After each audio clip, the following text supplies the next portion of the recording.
Si Glenda, isang simpleng dalaga mula Cebu, lumaki sa hirap pero may kakaibang talento.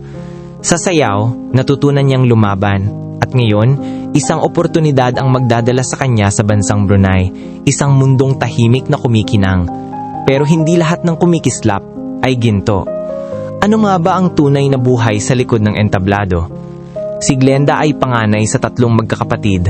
Ang kanyang tatay, barker ng jeep sa terminal, sumisigaw ng ruta buong araw. Kapag maganda ang panahon, nagtitinda rin ng mani sa gilid ng kalsada. Ang nanay niya, nagtitinda ng uling sa palengke. Araw-araw may bakas ng aligabok sa kamay. Mga kapatid, isa sa kanila ay nasa high school, isa ay nasa elementary. Hindi siya nakapag-college dahil kapos sa pera, pero nakatapos ng high school. Sa murang edad, hilig na niya ang pagsasayaw, barangay contest, fiesta performances, at school programs. Madalas siyang tawagin ng kapitbahay na bida sa sayawan. Tuwing fiesta, siya ang laging nasa entablado. Hip-hop, modern dance, kahit improvisation, lahat kaya niyang sabayan. Para kay Glenda, ang sayaw ay hindi lang libangan. Ito ang paraan para makalimot sa hirap, para maramdaman na may halaga siya. Sa gabi, nagpa-practice siya sa bakanting lote, gamit ang lumang speaker na hiram sa kapitbahay. Sa umaga, tumutulong siya sa nanay sa pagbebenta ng uling habang iniisip, balang araw, gagamitin ko ang talento ko para makatulong sa pamilya. Isang gabi, sa computer shop, habang nag-i-internet, nakita niya ang isang job posting online. Entertainer or dancer needed in Brunei. Free housing, good salary, safe environment. Sa unang tingin, parang scam. Pero habang binabasa niya, may mga detalye. Kailangan ng audition video, online interview, at kontrata. Doon nagsimula ang pag-aalinlangan. Totoo ba ito o baka maloko lang siya? Sa unang gabi matapos makita ang job posting, nakaupo si Glenda sa harap ng lumang laptop ng kapitbahay. Nakatingin sa screen. Sa isip niya, ito na ba ang simula ng pangarap o simula ng mas malaking hamon? Kapag ang pangarap ay kumakatok, hindi sapat ang talento. Kailangan na ng lakas ng loob para buksan ito. Matapos makita ni Glenda ang job posting para sa dancer-entertainer sa Brunei, ilang araw siyang nag-isip. Takot na baka scam, baka mapahamak. Sa pamilya, ang nanay, nag-aalala na baka maloko siya. Ang tatay, tahimik pero halata ang kaba. Ang kapatid, excited at proud. May tiwala siya sa talento niya, pero may kaba. Baka hindi sapat, baka hindi siya tanggapin. Sa barangay, may mga usap-usapan. Mahigpit daw ang batas doon. Islamic country. Tahimik ang nightlife, walang alak, walang gulo. Malaki ang sahod, walang tax. Hindi niya alam kung totoo ang lahat ng ito, pero nakadagdag sa kanyang curiosity. Nag-record si Glenda ng simpleng dance video gamit ang cellphone ng kapitbahay. Walang magandang background pero puno ng energy at passion. Pinili niya ang hip-hop routine na madalas niyang gamitin sa barangay contests. Kahit mahina ang ilaw, kitang-kita ang determinasyon sa bawat galaw. Ipinasa niya online at makalipas ang ilang araw, nakatanggap siya ng email. Congratulations, you passed the first screening. Next step, online interview. Sa interview, hindi lang talent ang tinanong. May mga tanong tungkol sa discipline, respect sa culture, at ability to adapt. Tinest din ang English communication skills. May paalala, Brunei is strict. Respect the rules or you will be sent home. Kasabay niyang nag-apply ang kababata niyang singer. Nagkasabay sila sa proseso kaya mas lumakas ang loob ni Glenda. Sa huli, pumirma siya ng kontrata. Libre ang tirahan, shared dorm, kasama ang pagkain sa club. Sweldo 800 to 1,000 Brunei dollars per month o 32,000 to 40,000 pesos. No income tax sa Brunei. Sa isip niya, ito na ang pagkakataon. Hindi ko pwedeng palampasin. Habang hawak ang kontrata, nakatingin si Glenda sa nanay niyang nag-aayos ng uling. Sa isip niya, kung aalis ako, iiwan ko sila sa hirap.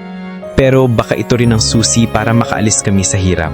Sa gabing iyon, nakahiga si Glenda, hawak ang cellphone, nakatingin sa email confirmation. Sa isip niya, handa na ba talaga ako? O baka ito ang simula ng mas malaking laban? Kapag ang pangarap ay tinatawag, kailangan mong iwan ang lahat ng nakasanayan at sumugal sa bago. Dumating na ang araw ng pag-alis. Sa Mactan, Cebu International Airport, hawak ni Glenda ang maliit na backpack. Puno ng ilang damit, sapatos, pangsayaw, at pasalubong na mani na iniabot ng tatay bago siya umalis. Ang nanay, mahigpit ang yakap, amoy pausok ng uling sa kanyang kamay. Anak, mag-ingat ka, huwag mong kalimutan ang dasal. Ang tatay, tahimik pero binigyan siya ng supot ng mani. Para maalala mo ako kapag nagugutom ka sa biyahe. Ang mga kapatid ay halos hindi makapaniwala. Ang bunso, nagbitaw ng biro. Ate, baka pagbalik mo, artista ka na. Habang nakapila sa immigration, ramdam niya ang kaba. Ito na talaga. Hindi na biro. Pagdating sa Brunei International Airport, agad niyang napansin ang kakaibang katahimikan. Walang sigawan ng barker, walang jeep na nag-uunahan. Ang mga tao, maayos ang pananamit. Conservative, simple, at disiplinado. Weather. Mainit at humid, halos kapareho ng Cebu, pero mas tahimik ang paligid. Transport. Walang jeepney o tricycle, mostly taxi at private cars. Pamasahe na nasa 5 to 10 Brunei dollars o 200 to 400 pesos. Ang currency ay Brunei dollar. 1 Brunei dollar katumbas ay nasa 40 pesos. Pagdating sa staff dormitory, sinalubong siya ng manager. Libre ang tirahan, shared room, may aircon, basic appliances. Utilities, libre ang tubig at kuryente. Internet, mabagal, kaya tipid sa video calls. Rules, bawal ang maingay, bawal ang bisita ng walang permiso. Hindi ito tulad ng boarding house sa Cebu. Mas maayos, mas tahimik, pero mas mahigpit. Habang inaayos ang gamit, may narinig siyang bulungan mula sa ibang Pinoy. Minsan mahigpit ang permit dito. Kapag may violation, pwede kang ma-deport. Doon nagsimula ang kaba. Hindi lang pala basta pagsayaw ang laban. May mga batas at regulasyon na dapat sundin. Sa unang gabi niya sa Brunei, nakaupo si Glenda sa dorm balcony, nakatingin sa tahimik na kalye. Sa isip niya, ito na ba ang simula ng pangarap? O simula ng mas malaking hamon? Kapag ang pangarap ay naging trabaho, doon mo malalaman kung kaya mo ba talagang panindigan ang pinili mong landas. Kinabukasan matapos siyang makalapag, dinala si Glenda ng manager sa entertainment venue. Hindi ito tulad ng mga bar sa Cebu. Mas maayos, mas tahimik, at mas kontrolado ang galaw ng lahat. Rehearsal sa umaga, tinuruan sila ng choreographer ng mga standard routines. Mahigpit ang pagsunod sa oras, walang paligoy-ligoy. Performance sa gabi, naka-costume sila, maliwanag ang ilaw, at ang audience ay halo ng locals at expats. Hindi kasing ingay ng mga piyesta sa Pinas pero ramdam ang expectation ng crowd. Ang manager ay mahigpit pero fair. Bawal ang late, bawal ang costume sa labas ng venue, bawal ang cellphone habang nasa stage. Sa unang araw pa lang, naramdaman ni Glenda na hindi lang basta talent ang kailangan, kundi disiplina. Nakilala niya ang iba pang performers. May singers, bartenders at dancers mula sa iba't ibang bansa. May kapwa Pinoy na agad siyang nilapitan, nagbigay ng tips tungkol sa kultura. May Indonesian dancer na naging kaklose niya sa rehearsal. May expat na singer na nagkwento ng karanasan sa ibang bansa. Doon niya naramdaman ang multicultural environment, iba't ibang lahi pero iisang layunin, magtrabaho at kumita. Hindi madali ang unang gabi. Pagod. Mula rehearsal hanggang performance, halos buong araw nakatayo. Kaba, baka magkamali sa choreography. Homesickness. Naaalala niya ang nanay na nagtitinda ng uling at ang tatay na sumisigaw sa terminal. Pero nang matapos ang unang set, nakatanggap siya ng palakpak mula sa audience. Sa isip niya, kaya ko pala. Hindi lang ito pangarap. Trabaho na talaga. Pagkatapos ng performance, hindi sila pwedeng mag-ingay sa dorm. Kaya ang routine niya, maghugas ng costume, magluto ng simple noodles o kanin, mag-relax sa balcony, nakikinig sa tahimik na gabi ng Brunei. Dito niya naramdaman ang kakaibang katahimikan. Walang karaoke, walang sigaw ng barker, walang piyesta. Para bang ang gabi ay para sa pagninilay. Pag uwi sa dorm, nakahiga si Glenda. Pagod pero masaya. Sa isip niya, ito na ang simula ng bagong yugto. Pero handa ba talaga ako sa lahat ng susunod na hamon? Sa ibang bansa, hindi lang trabaho ang hamon, kundi kung paano mo ipaparamdam sa pamilya na kahit malayo ka, kasama ka pa rin nila. Sa Brunei, mabilis ang oras sa trabaho, pero mabagal ang oras kapag gusto niyang makausap ang pamilya. Internet, mabagal ang wifi sa dorm kaya tipid siya sa video calls. Load, mahal ang data kaya tuwing weekend lang siya nakakatawag. Schedule, dahil sa time difference, minsan tulog na ang pamilya kapag siya ay free. Minsan nagsisend na lang siya ng voice message, "Ma, kumusta kayo? Huwag kayong mag-aalala, okay ako dito." Tuwing makausap niya ang pamilya, iba't ibang emosyon ang naririnig. Nanay, laging paalala, "Anak, magdasal ka palagi, huwag kang magpupuyat." Tatay, tahimik pero minsan nagbibiro. "Dito sa terminal wala nang sumisigaw ng ruta. Ikaw na lang ang sigaw ng pangarap namin." Mga kapatid, excited, proud at minsan humihingi ng pasalubong. Sa bawat tawag, ramdam niya ang layo, pero ramdam din niya ang init ng pamilya. Sa trabaho, English at Malay ang gamit. Locals, direktang magsalita, walang paligoy-ligoy. Expats, sanay sa multicultural environment, kaya mas open. Glenda, natutong mag-adjust, natutong magsabi ng "terima kasih, salamat" at "apa kabar, kumusta?" Doon niya nakita na ang komunikasyon ay hindi lang salita, kundi respeto sa kultura. Minsan nagkakaroon ng miscommunication sa trabaho. May isang beses na hindi niya agad naintindihan ng utos ng choreographer, kaya muntik siyang magkamali sa stage. Sa dorm, nagkaroon ng tampuhan dahil sa misunderstanding sa schedule ng internet use. Pero natutunan niyang humingi ng sorry, mag-adjust at magpakumbaba. Kapag hindi siya makatawag, ginagawa niyang libangan ng pagsusulat ng diary. Nililista niya ang mga natutunan sa Brunei. Gumagawa siya ng maliit na plano kung paano siya makakaipon. Minsan, nagdududol siya ng dance steps habang nakikinig sa tahimik na gabi. Sa isang gabi, matapos ang maikling video call, nakatulog si Glenda habang hawak ang cellphone. Sa isip niya, kahit malayo ako, basta naririnig ko sila, sapat na para lumaban pa bukas. Ang pagkain ay hindi lang sustento, kundi salamin ng kultura. At sa Brunei, natutunan ni Glenda na ang bawat subo ay may kasamang aral. Sa unang linggo niya sa Brunei, tinala siya ng mga kasamahan sa isang maliit na food stall malapit sa venue. Doon niya natikman ang nasi katok, isang simpleng ulam na may kanin, fried chicken at sambal, maanghang na sausawan. Ang presyo ay nasa 1 Brunei dollar o 40 pesos. Simple pero masarap at naging paborito niya tuwing gabi. Sumunod ay ang ambuyat, isang tradisyonal na pagkain na gawa sa sago starch. Malapot, parang pandikit at kinakain gamit ang bamboo chopsticks. Sa unyang subo, natawa siya. Parang glue, pero masarap pala kapag may sausawan. Sa Cebu, kwek-kwek, balot, barbecue sa kanto at halo-halo tuwing tag-init. Sa Brunei, mas healthy, mas simple at mas controlled ang lasa. Walang masyadong mantika, walang sobrang alat. Naramdaman niya ang pagkakaiba ng lifestyle. Sa Pinas, mabilis ang pagkain, street food, instant noodles. Sa Brunei, mas mabagal, mas mindful, mas nakatutok sa health. Ang meal budget niya ay nasa 3 to 5 Brunei dollars or 120 to 200 pesos kada kainan. Sa club, libre ang pagkain tuwing rehearsal at performance. Sa dorm, may communal kitchen kung saan pwedeng magluto. Dahil dito, natutunan niyang magtipid.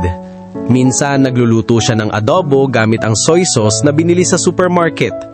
Minsan, sinasamahan niya ng ambuyat para maramdaman ang local flavor. Bukod sa pagkain, nagbago rin ang lifestyle niya. Sa Cebu, madalas gising hanggang hating gabi. Fiesta, karaoke, at street food. Sa Brunei, mas maaga ang tulog, mas tahimik ang gabi, at mas disiplinado ang routine. Naramdaman niya na ang katawan niya ay mas magaan, mas energetic at mas handa sa trabaho. Kapag day off, simple lang ang routine niya. Bumibili ng prutas sa palengke, naglalakad sa park para mag-relax, nagluluto ng simpleng ulam sa dorm kitchen.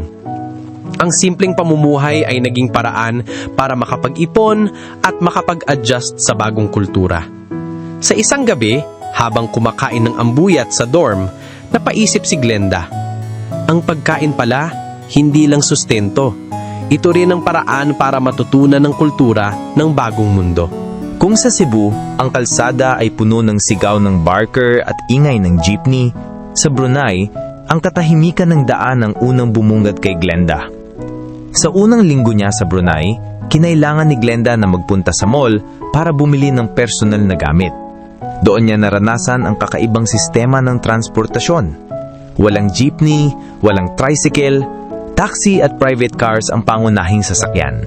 Ang pamasahe ay nasa 5 to 10 Brunei dollars o 200 to 400 pesos kahit maikli lang ang biyahe. Sa isip niya, kung sa Cebu ay nasa 10 pesos lang ang jeepney fare, dito halos 100 piso ang bawat kilometro. Tahimik ang kalsada, walang barker na sumisigaw ng ruta, walang pasaherong nag-aagawan ng upuan, walang busina na parang musika ng traffic. Ang mga kalsada ay malinis, maayos at disiplinado ang mga driver. Sa bawat sakay, ramdam niya ang katahimikan. Parang ibang mundo kumpara sa magulong terminal ng Cebu. May bus system sa Brunei, pero hindi kasing dami ng ruta sa Pilipinas. Fixed schedule, hindi pwedeng sumakay kahit saan. Mas konti ang pasahero, mas tahimik ang biyahe. Presyo, mas mura kaysa taxi, pero hindi kasing convenient. Dahil dito, natutunan ni Glenda na magplano ng oras. Hindi pwedeng bahala na tulad sa jeepney. Kailangan alam mo ang schedule. Sa Cebu, mabilis ang biyahe kahit saan pwedeng sumakay. Sa Brunei, mas mahal, mas disiplinado, mas tahimik. Nararamdaman niya ang pagkakaiba ng kultura. Sa Pinas, ang jeepney ay simbolo ng bayanihan, siksikang pero masaya. Sa Brunei, ang transportasyon ay simbolo ng katahimikan at order. Kapag day off, ginagawa niyang libangan ang paglalakad sa park kaysa gumastos sa taxi. Nakikita niya ang mga pamilya na nagja-jogging. Tahimik ang paligid, walang ingay ng traffic. Para sa kanya, ito ang libreng paraan para mag-relax at mag-isip. Habang nakaupo sa taxi, nakatingin si Glenda sa malinis na kalsada. Sa isip niya, dito, walang sigaw ng barker, pero maririnig mo ang sarili mong pangarap. Kung sa Cebu, ang mall ay puno ng tawanan, karaoke booths at kainan. Sa Brunei, ang mall ay tahimik, disiplinado, at parang santuaryo ng katahimikan. Isang linggo, day off ni Glenda. Kasama ang dalawang kapwa Pinoy, pumunta sila sa The Mall Gadong, isa sa pinakasikat na shopping center sa Brunei. Oras ng operasyon, 10 a.m. to 10 p.m. Atmosphere, walang masyadong ingay, walang barkers, walang mall shows. Tahimik, parang library. Ang mga tao, simple ang pananamit, walang flashy outfits. Sa isip ni Glenda, parang ibang mundo. Walang karaoke booths, walang arcade na maingay, pero ang linis, ang ayos. Sa food court, natikman niya ang laksa at satay. Ang presyo ay 3 to 5 Brunei dollars o nasa 200 pesos.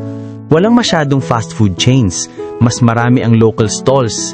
May ilang international brands pero mas subdued ang ambience. Na-miss niya ang Jollibee at Mang Inasal sa Cebu, pero natuwa siya na mas healthy ang choices dito. Bukod sa mall, dinala siya ng mga kaibigan sa ilang tourist spots. Omar Ali Saifuddin Mosque, isang napakagandang mosque na may gintong dome.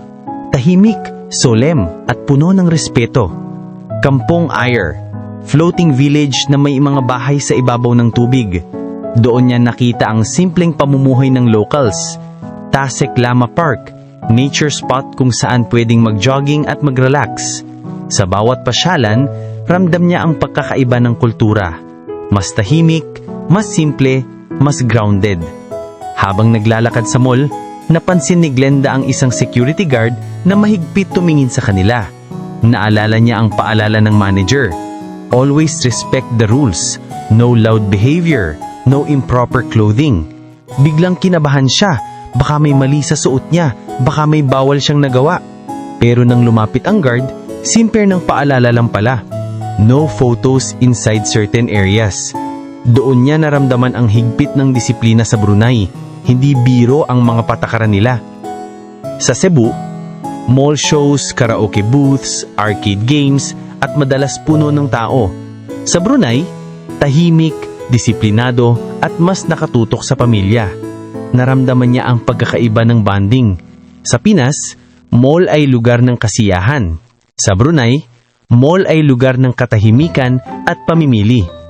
Habang nakaupo sa bench sa loob ng mall, hawak ang maliit na paper bag ng pinamili, naisip si Glenda. Dito, walang sigaw ng karaoke, pero maririnig mo ang sarili mong isip. Mas tahimik, mas malalim. Hindi lang pagkain at transportasyon ang nagbago kay Glenda, kundi pati ang pananamit at tradisyon na bumabalot sa araw-araw na buhay sa Brunei. Sa unang linggo, napansin ni Glenda ang conservative fashion ng mga tao. Ang mga babae, madalas nakabadyo kurong, traditional long dress o hijab. Ang mga lalaki, simpleng polo o long sleeves, minsan nakabadyo milayo, traditional attire. Rule, bawal ang sobrang maiksi, bawal ang flashy outfits, lalo na sa public places. Sa trabaho, naka-costume siya bilang dancer, pero mahigpit ang rule. Costume only inside the venue, never outside. Isang beses muntik siyang lumabas ng mall na naka-stage outfit. Buto na lang pinigilan siya ng kapwa Pinoy. Bawal yan, baka mapagalitan tayo. Ang Brunei ay isang Islamic country, kaya ramdam ang kultura sa araw-araw.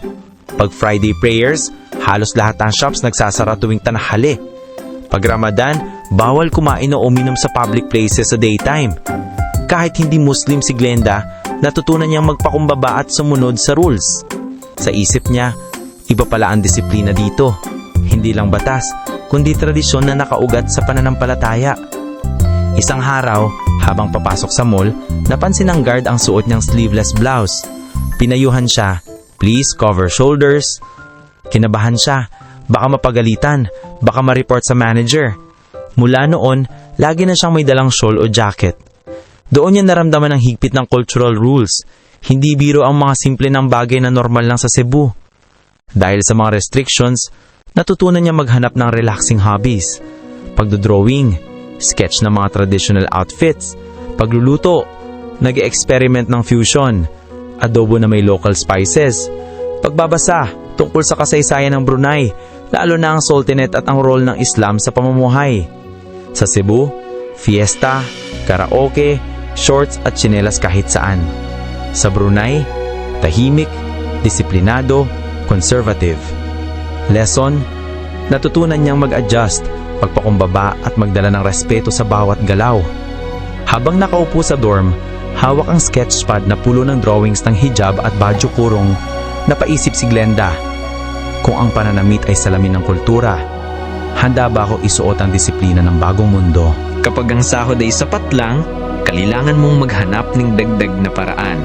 At doon nagsimula ang sideline ni Glenda. Matapos ang ilang buwan sa Brunei, napansin ni Glenda na kahit maganda ang sahod bilang entertainer-dancer, mabilis ding nauubos dahil sa pamasahe, pagkain, at padala sa pamilya. Ang sweldo niya, 800 to 1,000 Brunei dollars or nasa 32,000 to 40,000 pesos. Sa remittance, halos kalahati agad na pupunta sa Cebu. Ang natira, sapat lang para sa daily needs at konting ipon. Kaya naisip niya, kung gagamitin ko ang talento ko, baka makahanap ako ng dagdag kita. Dance instructor gig. Isang kapwa Pinoy ang nagkwento tungkol sa mga bata ng expats na gustong matuto ng hip-hop at modern dance. Sa isang community center, nag-volunteer muna si Glenda bilang assistant. Nang makita ng organizer ang galing niya, inalok siya ng part-time gig bilang dance instructor tuwing weekend. Ang bayad, 20 Brunei dollars or nasa 800 pesos per session. Hindi man malaki, pero dagdag na ipon at dagdag na confidence. Sa unang klase, may isang magulang na nagtanong, "Is she qualified? Does she have certification?" Kinabahan si Glenda, baka mawalan siya ng chance. Pero ipinakita niya ang choreography at nang makita ng mga bata ang energy niya, agad silang natuwa. Sa huli, tinanggap siya ng community bilang instructor. Doon niya naramdaman na minsan, hindi papel ang sukatan, kundi passion at dedication. Tuwing weekend, nagiging mas chill ang buhay niya. Sa umaga, natuturo ng sayaw. Sa hapon, naglalakad sa park o mall. Sa gabi, nagluluto ng simpleng ulam at nagbabudget ng kita. Ang sideline ay hindi lang dagdag pera, kundi dagdag saya at bagong kaibigan. Sa sideline, nakakadagdag siya ng 60 to 80 Brunei dollars o 2,400 to 3,200 pesos kada buwan. Ginagamit niya ito sa pamasahe at personal needs. Ang sahod sa main job ay diretso padala sa pamilya. Unti-unti, nakakapag-ipon siya para sa maliit na savings account. Habang nakaupo sa dorm, hawak ang maliit na sobre ng sideline earnings, napaisip si Glenda, kung kaya kong maghanap ng paraan dito, baka kaya ko ring magtayo ng sarili kong dance studio balang araw. Sa bansang banyaga, hindi lang trabaho ang hamon, kundi kung paano mo haharapin ang damdamin na minsan ay hindi mo inaasahan. Sa rehearsal, nakilala ni Glenda ang isang Indonesian dancer na si Raffi. Madalas silang magkasabay sa practice, nagtutulungan sa choreography.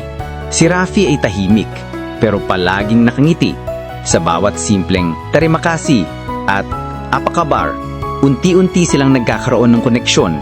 Isang gabi, matapos ang performance, nag-alok si Raffi na samahan siya pauwi. Kinabahan si Glenda, baka bawal, baka mapagalitan ng manager. Pero sa tahimik na kalsada, naglakad sila at nagkwentuhan tungkol sa buhay sa kani-kanilang bansa. Doon niya naramdaman ng kakaibang comfort, parang may kaibigan na handang makinig. Sa dorm, nagiging usapan ng mga kapwa Pinoy ang closeness nila. May biro, "Uy, may love life na si Glenda." Pero may paalala rin, "Ingat, mahigpit dito, bawal ang public display of affection."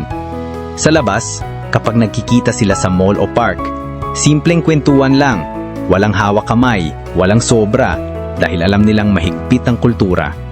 Habang may kilig, hindi niya nakalimutan ang realidad. Kailangan niyang mag-ipon, kailangan niyang magpadala sa pamilya. Hindi pwedeng puro love life, dapat may balanse. Minsan, nagiging inspirasyon si Raffi para mas magtrabaho pa siya. Pero minsan, nagiging distraction din kapag may tampuhan sa rehearsal. Kapag day off, nagiging simpleng bonding nila ang pagkain ng satay sa food stall. Walang drama, walang komplikasyon. Simpleng kwento tungkol sa pamilya, pangarap at buhay sa Brunei. Sa isang gabi, habang naglalakad silang pauwi mula sa rehearsal, biglang nagtanong si Raffi, "Do you see yourself staying here for long?" Napaisip si Glenda at sa isip niya, ito ba'y tungkol sa trabaho o tungkol sa amin? Hindi sapat ang kumita. Kailangan marunong ka ring mag-ipon. At sa Brunei, natutunan ni Glenda ang tunay na halaga ng bawat sentimo. Sa unang buwan, agad siyang nagpadala ng kalahati ng sahod sa Cebu. Para sa nanay niya, ginamit sa puhunan ng uling. Para naman sa tatay, pandagdag sa boundary ng jeep.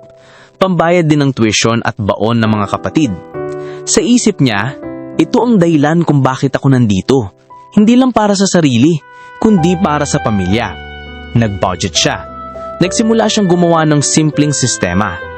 50% remittance sa pamilya. 30% daily expenses, food, transport, dorm needs. 20% savings.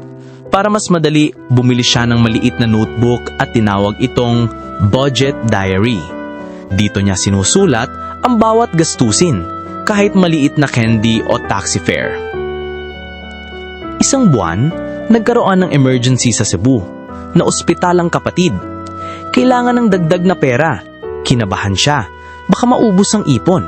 baka hindi sapat ang sahod. Pero dahil sa sideline bilang dance instructor, nagamit niya ang extra income para makatulong. Doon niya naramdaman ang halaga ng kahit maliit na ipon. Sa tulong ng kapwa Pinoy, nakapagbukas siya ng savings account sa Brunei. Simple lang ang proseso, pero mahigpit ang requirements. Ramdam niya ang bigat ng responsibilidad. Parang official na ang pagiging OFW niya. Tuwing day off, ginagawa niyang ritual ang pagsusunat sa budget diary. Nililista ang remittance, nililista ang ipon, nililista ang mga plano para sa future. Habang nakaupo sa dorm balcony, iniisip niya, kung magpapatuloy ito, baka makapagpatayo kami ng maliit na tindahan sa Cebu. Sa isang gabi, habang hawak ang passbook at notebook, napaisip si Glenda. Ang pera pala ay hindi lang kita. Ito ang tulay para sa pangarap ng pamilya. Hindi lang sahod ang dahilan kung bakit tumatagal ang mga OFW, kundi ang mga benepisyo na minsan ay hindi mo makikita sa Pilipinas.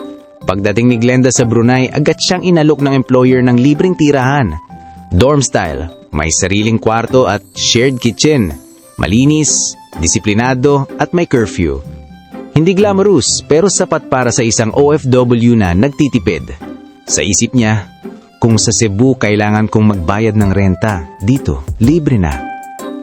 Kasama sa kontrata ang free meals tuwing rehearsal at performance. Simpleng rice meals, minsan may chicken o fish. Hindi kasing sarap ng lutong bahay pero malaking tipid. Kapag day off, siya na ang bahala pero malaking tunong na hindi araw-araw gumagastos. Overtime at medical rules. Overtime, bayad agad kapag lumampas sa oras ng performance. Medical, may access sa clinic ng employer. Libre ang basic checkup at gamot. Rules, maigpit sa attendance, bawal ang late at dapat fit to work. Isang gabi, nagkasakit si Glenda ng sipon at lagnat. Kinabahan siya, baka mawalan ng sahod, baka mapagalitan. Pero dinala siya ng employer sa clinic. Libre ang gamot. Doon niya naramdaman ng higpit pero patas na sistema. Basta kaya mong magtrabaho, tutulungan ka rin nila. Sa dorm, naging routine niya ang simpleng pamumuhay. Libreng tirahan kaya mas nakakapag-ipon. Libreng pagkain kaya mas konti ang gastos. May oras pa siyang magsulat sa diary at magplano ng future. Habang nakahiga sa dorm bed, napaisip si Glenda, kung ganito ang sistema, baka mas mabilis kong maabot ang pangarap ko. Minsan, hindi lang sahod ang dahilan kung bakit nakakaipon ng OFW, kundi ang sistemang wala kang masyadong binabayaran. Walang personal income tax. Isa sa pinakamalaking ginhawa ni Glenda sa Brunei ay ang no personal income tax policy. Sa Pilipinas, malaking bawas ang buwis sa sahod. Sa Brunei, ang sahod ay halos buo niyang natatanggap. Ang employer lang ang nagbabayad ng government contributions. Sa isip niya, kung 40,000 pesos ang sahod ko, sa Cebu, baka 35,000 pesos na lang ang matira. Pero dito, buo kong natatanggap. Mas malaking ipon. Dahil walang tax deductions, mas malaki ang remittance na naipapadala sa pamilya. Mas mabilis siyang nakakapag-ipon para sa savings account. Mas nakakapag-budget siya ng sideline earnings bilang dagdag na buffer. Isang araw, nakatanggap siya ng memo tungkol sa permit renewal fee at mandatory insurance. Kinabahan siya. Akala niya walang deductions. Pero nalaman niyang hindi ito tax, kundi legal requirements para manatiling valid ang kontrata. Doon niya naramdaman na kahit walang income tax, may ibang gastos na dapat paghandaan. Tuwing day off, ginagawa niyang ritual ang pag-compute ng dipon. Nililista niya ang sahod, remittance at savings. Gumagawa ng maliit na chart sa notebook. Habang nakaupo sa dorm balcony, iniisip niya, mas mabilis pala ang ipon dito, basta marunong kang mag-budget. Habang hawak ang notebook na puno ng budget plans, napaisip si Glenda, kung walang tax dito, mas mabilis kong maabot ang pangarap. Pero handa ba ako sa mga biglang gastos na hindi inaasahan? Sa bansang banyaga, hindi lang trabaho ang sandigan, kundi ang mga kaibigan na nagiging pamilya mo sa malayo. Sa dorm at rehearsal, nakilala ni Glenda ang iba't ibang OFWs. Agad siyang naging close sa kapwa Cebuana na si Tina, isang singer, at si Mar, bartender mula Davao. Bonding, simpleng kwentuhan, luto ng adobo at karaoke gamit ang laptop. Sila ang nagiging takbuhan niya kapag homesick o kapag may problema sa trabaho. Bonding moments. Tuwing day off, nagkakaroon sila ng simpleng kasiyahan. Karaoke nights. Tahimik lang pero puno ng tawanan. Shared meals. Adobo, sinigang, at minsan ang bulyat na hinaluan ng Pinoy style. Park walks. Simpleng lakad. Kwento tungkol sa pamilya at pangarap sa future. Sa mga gabing iyon, ramdam ni Glenda na kahit malayo sa Cebu, may pamilya pa rin siya sa Brunei. Deportation incident. Isang gabi, habang nagkakaraoke sila, biglang kumalat ang balita. May kapwa OFW na nahuli sa ibang club dahil sa permit violation. Dinampot ng immigration at kinabukasan agad na deport. Kinabahan si Glenda at ang barkada. Paano kung kami rin? Paano kung may raid? Mula noon, naging mas maingat sila. Bawal ang labis na ingay sa dorm. Bawal ang labas ng walang proper ID. Bawal ang trabaho sa labas ng kontrata. Sa kabila ng takot, natutunan nilang maghanap ng tahimik na bonding. Picnic sa park, simpleng kwentuhan sa balcony, pag-aaral ng Malay phrases para mas makihalubilo sa locals. Lesson learned. Sa Cebu, barkada ay piyesta, gala, at street food. Sa Brunei, barkada ay simpleng kwentuhan, tahimik na bonding, at respeto sa rules. Realization. Ang kaibigan ay hindi lang kasama sa saya, kundi kasama rin sa takot at adjustment. Habang nakaupo sila sa dorm balcony, nagkwento si Tina. Kung may raid ulit, handa ka na ba? Napatingin si Glenda sa malayo at sa isip niya, hanggang saan kaya ang kaya kong tiisin para sa pangarap? Sa Brunei, hindi lang batas ang gumagabay, kundi ang pananampalataya na nakaugat sa bawat araw. Sa unang linggo pa lang, ramdam ni Glenda ang presensya ng Islam sa Brunei. Halos bawat bayan may moske at tuwing Friday prayers, nagsasara ang mga tindahan. Call to prayer, maririnig sa gabi at madaling araw. Isang paalala ng disiplina at faith. Kahit hindi Muslim, natutunan niyang magpakumbaba at magbigay kalang. Isa sa mahigpit na rules, bawal ang alak sa public places. Walang bars na bukas tulad sa Cebu. May mga private clubs, pero mahigpit ang permit system. Sa dorm, bawal magdala ng kahit anong alcoholic drink. Sa isip niya, kung sa Cebu, normal ang beer sa videoke. Dito, respeto ang kailangan. Isang gabi, may kapwa OFW na nahuli dahil nagdala ng alak sa dorm. Dinampot ng security at muntikang ma-report sa immigration. Kinabahan si Glenda, baka pati sila madamay. Mula noon, mas naging maingat sila sa rules dahil alam nilang hindi biro ang violation. Sa halip na alak, natutunan nilang magbonding sa ibang paraan. Picnic sa park na may butas at juice, tahimik na kwentuhan sa balcony habang naririnig ang call to prayer. Pag-aaral ng ilang Arabic phrases bilang respeto sa faith ng locals. Lesson learned. Sa Cebu, fiesta, alak at videoke. Sa Brunei, tahimik, disiplina at respeto sa faith. Ang pananampalataya ay hindi lang personal, kundi bahagi ng kultura na dapat igalang. Habang nakaupo sa balcony, naririnig ni Glenda ang call to prayer mula sa moske. Sa isip niya, kung ang pananampalataya ang gabay nila, kaya ko rin sigurong gawing gabay ang pangarap ko. Sa Brunei, ang katahimikan ng kalsada ay kaiba. Pero sa likod nito, may batas na mahigpit at disiplina na hindi pwedeng baliwalain. Sharia law. Isa sa pinakamalaking adjustment ni Glenda ay ang Sharia law na umiiral sa Brunei. Mahigpit sa moral conduct, bawal ang public display of affection, bawal ang alak. May mga parusa na hindi karaniwan sa Pilipinas. Ang simpleng violation ay pwedeng magdulot ng deportation o termination ng kontrata. Sa isip niya, kung sa Cebu, simpleng warning lang, dito pwedeng ikapahamak ng trabaho. Mababa ang crime rate kumpara sa Pilipinas. Halos walang petty crimes tulad ng snatching o hold up. Pero mahigpit ng disiplina. Kahit maliit na violation, seryoso ang kapalit. Isang gabi, may balita na isang OFW ang nahuli dahil sa permit violation. Dinampot ng immigration at kinabukasan agad na deport. Kinabahan si Glenda.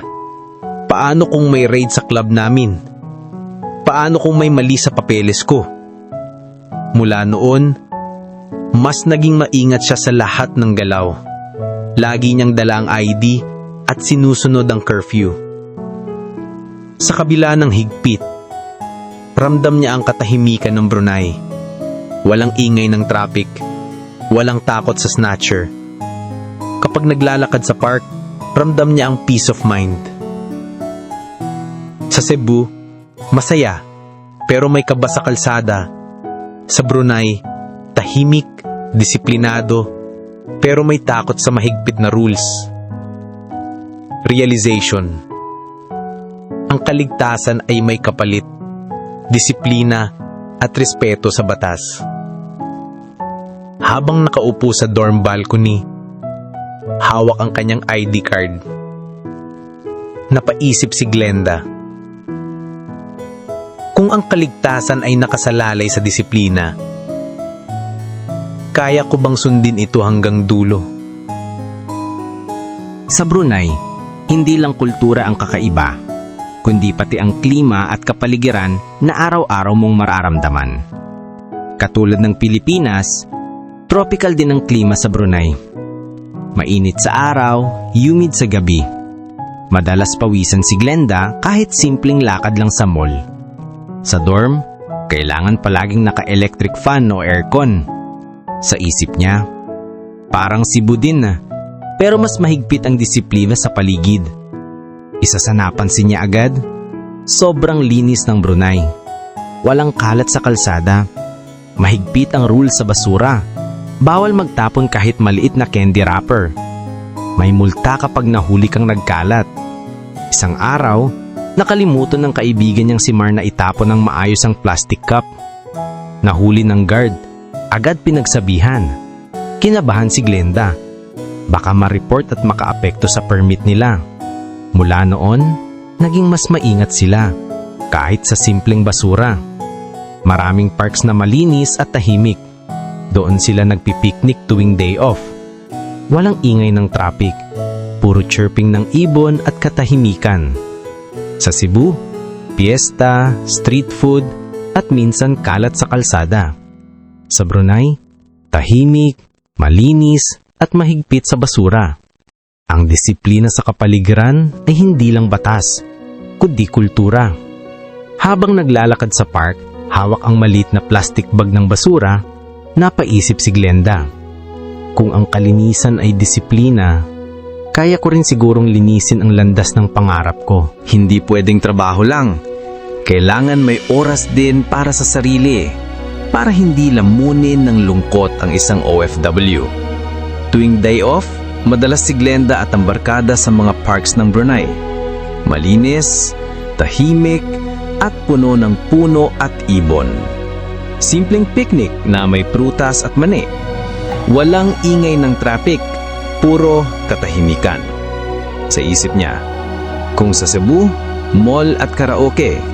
Dito, park at nature ang libangan. Naisip ni Glenda na subukan ng vlogging. Gumamit siya ng cellphone para mag-record ng simpleng araw niya bilang OFW. Content, pagkain, rehearsal at kwento tungkol sa buhay sa Brunei. Kahit konti lang ang views, naging outlet ito ng creativity at connection sa pamilya. Para mas makihalubilo, nagsimula siyang mag-aral ng Malay phrases. Apa kabar o kumusta? Terima kasih o salamat. Salamat malam o magandang gabi. Nakakatulong ito sa simpleng pakikipag-usap sa locals. Hobbies: drawing, sketch ng mosque and traditional outfits. Cooking, fusion ng adobo at local spices. Pagbabasa tungkol sa kultura at kasaysayan ng Brunei. Isang gabi, habang nagva-vlog sa dorm, biglang kumatok ang manager. Nagpaalala, no filming inside without permission. Kinabahan si Glenda, baka makasuhan o ma-report. Mula noon, naging mas maingat siya. Nag-vlog na lang sa park o sa labas. Sa kabila ng higpit, natutunan niyang maghanap ng simpleng saya. Picnic, drawing, vlogging at pag-aaral ng Malay. Hindi glamorous pero sapat para mapawi ang homesickness. Habang nag-i-edit ng vlog sa cellphone, napaisip si Glenda. Kung ang libangan ay paraan para mabuhay, baka ito rin ang tulay para maabot ang pangarap. Hindi lang sa trabaho natututo ang OFW, kundi pati sa buhay sa dorm na nagdadala ng bagong disiplina. Pagluluto ng ambuyat. Sa dorm, natutunan ni Glenda ang ambuyat, isang traditional Bruneian dish. Gawa sa sago starch, malapot at parang gluey texture. Kailangan ng bamboo fork para kainin. Una, nahirapan siya, pero kalaunan, naging paborito na rin. Minsan, hinahalo niya ng Pinoy style, may sabaw na parang sinigang. Sa isip niya, kung kaya kong matutunan ang ambuyat, kaya ko ring matutunan ang disiplina ng bagong buhay. Cleaning habits. Mahigpit ang dorm rules sa kalinisan. Bawal ang kalat, dapat laging malinis ang kwarto, may schedule ng general cleaning at lahat dapat sumali. Natutunan niyang maging mas maingat. Kahit kunting tissue, dapat itapon agad. Isang beses, nahuli ang isang kasama na hindi naglinis ng kitchen sink. Pinagsabihan ng manager, muntik mawalan ng day off privilege. Kinabahan si Glenda, baka pati siya madamay. Mula noon, mas naging masinop siya sa lahat ng gamit. Discipline at routine. Sa bahay, natutunan niya ang pagbabudget ng oras. May schedule para sa luto, linis at pahinga. Pagrespeto sa rules, kahit kunting kalat, pwedeng maging issue. Pag-adjust sa kultura, cleanliness at order ay parte ng disiplina ng Brunei. Sa Brunei, disiplina, cleanliness at respeto sa rules, sapagkat ang bahay ay hindi lang tirahan, kundi training ground para sa mas malaking responsibilidad. Habang naglilinis ng maliit na mesa sa dorm, napaisip si Glenda, kung natutunan ko ang disiplina dito, kaya ko rin sigurong linisin ang landas ng pangarap ko. Kahit gaano kaganda ang sahod at benepisyo, hindi mawawala ang alaala ng sariling bayan. Homesickness. Sa bawat gabi, ramdam ni Glenda ang lungkot. Miss niya ang tawanan ng pamilya sa hapagkainan. Miss niya ang ingay ng kapitbahay tuwing piyesta. Miss niya ang yakap ng nanay bago pumasok sa trabaho. Sa isip niya, kahit gaano ako mag-adjust dito, iba pa rin ang init ng Pinas. Naaalala niya ang piyesta sa Cebu, banda, sayawan at masarap na pagkain. Ang lechon at pansit, parang simbolo ng pagkakaisa. Sa Brunei naman, walang ganong kasiyahan. Mas tahimik, mas disiplinado. Miss niya ang jeepney, ang sigaw ng konduktor, ang siksikan, ang tawanan ng pasahero. Sa Brunei, tahimik ang transportasyon. Walang sigaw, walang ingay. Doon niya naramdaman ang pagkakaiba ng kultura. Street food. Sa Cebu, kwek-kwek, isaw, balot, barbecue. Sa Brunei, satay at ambuyat. Pero iba ang lasa.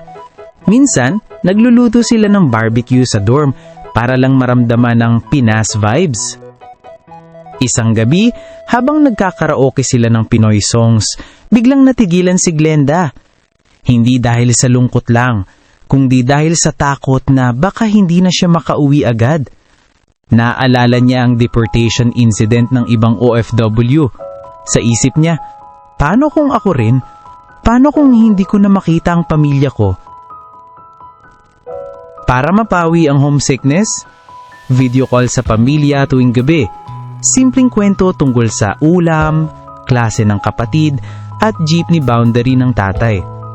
Sa bawat tawag, ramdam niya ang init ng pamilya kahit malayo. Sa Cebu, masaya, maingay, puno ng piyesta at street food. Sa Brunei, tahimik, disiplinado, pero kulang sa init ng bayan. Ang alaala ng Pinas ay hindi mawawala kahit saan ka magpunta. Habang nakaupo sa dorm balcony, hawak ang cellphone na may video call ng pamilya, napaisip si Glenda. Kung ang alaala ng Pinas ang lakas ko, sapat ba ito para magtagal pa ako dito? Kapag akala mo ay maayos na ang lahat, biglang may mangyayaring susubok sa tibay ng isang OFW. Raid sa club. Isang gabi ng performance, biglang dumating ang immigration officers. Walang pasabi, diretsong pumasok sa club. Pinatigil ang musika, pinailaw ang buong lugar. Lahat ng performers, pinapila at hiningan ng permit.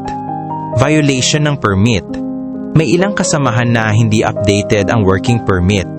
Agad silang dinampot at tinala sa van. Kinabahan si Glenda. Kahit kumpleto ang papeles niya, ramdam niya ang takot. Sa isip niya, kung may maliit na mali, baka ako rin ang kasunod. Sa dorm, lahat tahimik, walang nagsasalita. Ang deportation incident na dati ay balita lang, ngayon ay nasa harap na nila. Ramdam ni Glenda ang bigat. Kung mawalan ako ng trabaho, paano na ang pamilya sa Cebu? Kinabukasan, naglakad siya sa park para pakalmahin ang sarili. Tahimik ang paligid, parang walang nangyari. Pero sa loob niya, may kaba pa rin. Doon niya naisip, ang pangarap ay laging may kasamang panganib. Sa Cebu, ang problema ay madalas simpleng boundary o bayarin. Sa Brunei, ang problema ay permit, read at deportation. Ang pangarap ay hindi lang tungkol sa ipon, kundi sa tibay ng loob. Habang nakaupo sa dorm balcony, hawak ang kanyang ID at permit, napaisip si Glenda. Kung bukas may raid ulit, handa ba akong ipaglaban ang pangarap ko? Sa kabila ng hirap at panganib, may pangarap na nagbibigay lakas sa bawat OFW. Dance studio sa Cebu. Matagal ng pangarap ni Glenda na magtayo ng dance studio sa Cebu, isang lugar kung saan pwedeng mag-training ang kabataan. Hindi lang para sa kita, kundi para sa passion niya sa sayaw. Sa isip niya, kung makakaipon ako dito, pwede kong gawing realidad ang pangarap ko. Target niya, manatili sa Brunei ng 3 to 4 years. Sa bawat taon, may goal siya. Year 1 to 2, ipon at remittance. Year 3, simula ng maliit na negosyo sa Cebu. Year 4, pag-uwi at pagbubukas ng dance studio. Pero hindi madali ang plano. May risk ng raid at permit violation. May takot na baka hindi siya makapag-ipon ng sapat. May kaba na baka hindi magtagumpay ang negosyo sa Cebu. Sa isip niya, kung magkamali ako, baka masayang ang lahat ng sakripisyo.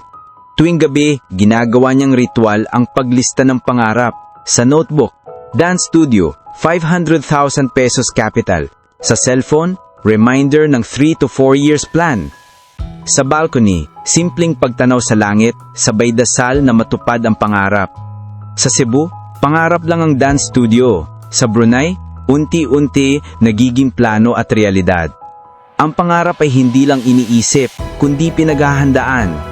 Habang nakatingin sa notebook na puno ng plano, napaisip si Glenda, kung tatagal ako ng 3 to 4 years, sapat ba ito para tuparin ang pangarap? Sa bawat sakripisyo, may aral. At sa bawat aral, may plano para sa kinabukasan. Sa lahat ng pinagdaanan ni Glenda sa Brunei, natutunan niya ang ilang mahalagang bagay. Disiplina, mula sa dorm rules hanggang sa permit system. Natutunan niyang maging masinop at maingat. Respeto sa kultura, relihiyon at kapwa OFWs. Pagtitipid. Walang tax, libre tirahan at pagkain, kaya mas mabilis ang ipon. Pag-adjust. Kahit mahigpit ang rules, natutunan niyang maghanap ng simpleng saya. Investment ideas. Habang lumalaki ang ipon, nagsimula siyang mag-isip ng mga plano. Dance studio sa Cebu, pangunahing pangarap. Small sari-sari store, dagdag income para sa pamilya. Savings account at insurance, proteksyon sa emergency. Possible sideline online, blogging o dance tutorials para sa extra income. Habang nakaupo si Glenda sa balcony, hawak ang notebook na puno ng mga aral at plano, napaisip siya. Natuto akong magdisiplina, magrespeto at magtipid. Pero ikaw, kung nasa ganitong sitwasyon ka, paano mo gagamitin ang mga aral na ito para sa future mo? Sa bawat pagtatapos ng araw, may talong na hindi agad masasagot. At doon nagsisimula ang tunay na kwento. Ating gabi, nakaupo si Glenda sa balcony ng dorm. Tahimik ang paligid, maririnig lang ang mahinang huni ng ibon at malamig na hangin. Sa kamay niya, hawak ang notebook ng mga plano at pangarap. Sa isip niya, bumabalik ang lahat ng alaala. Homesickness, raid, permit, kaibigan at pangarap sa Cebu. Tatagal pa ba ako dito? O sapat na ang ipon para makauwi?